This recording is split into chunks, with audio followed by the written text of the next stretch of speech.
Hello friends, Yasar കാരത്തൂരാണ്. ഇതൊരു BS6 access ആണ്.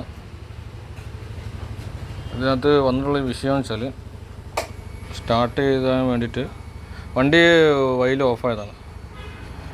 നമ്മൾ ചാവി ഓൺ ചെയ്ത് കഴിഞ്ഞാൽ full time fuel mode work ചെയ്തുകൊണ്ടിരിക്കും. കീ ഓഫ് ചെയ്യാണ്.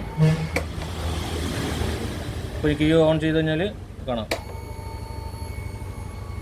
ഇവിടെ നമുക്ക് സ്റ്റാർട്ട് ചെയ്യാൻ നോക്കി കഴിഞ്ഞാൽ വണ്ടി സ്റ്റാർട്ടാവണില്ല. ആദ്യം സ്റ്റാർട്ട് ചെയ്തിരുന്ന് പിന്നെ ബാറ്ററി ഡൗൺ ആയിപ്പോയി ഒക്കെ ചെയ്തു. അപ്പോൾ എനിക്ക് സംശയം ഇതിൻ്റെ ECM കംപ്ലൈൻ്റ് ആയിക്കുന്നതാണ് തോന്നുന്നത്. അപ്പോൾ ഒരു ECM കിട്ടിയിട്ടുണ്ട്.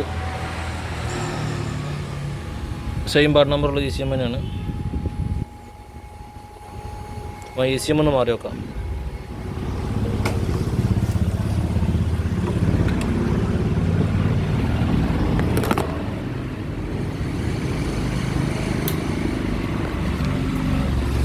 ECM ഫിറ്റാക്കിയിട്ടുണ്ട്. നമുക്ക് ഈ ഓൺ ചെയ്യാം. ഇപ്പോൾ എന്ത് മോട്ടർ കട്ട് ഓഫായി. ഇപ്പോൾ നമ്മൾ ഓഫ് ചെയ്തു, ചാവി ഓഫ് ചെയ്തു, മോട്ടർ ഓണായി.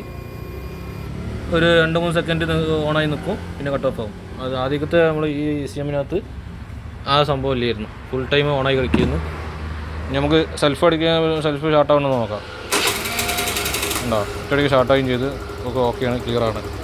ചില കംപ്ലൈൻറ്റുകൾ ECM ആണ് പ്രശ്നക്കാരൻ. മെയിനായിട്ട് ഇപ്പോൾ ആക്സസിന് ECM പ്രശ്നം വരുന്നുണ്ട്. അത് ശ്രദ്ധിക്കുക. Okay, thank you. യാസർ ഓട്ടോമൈറ്റ്.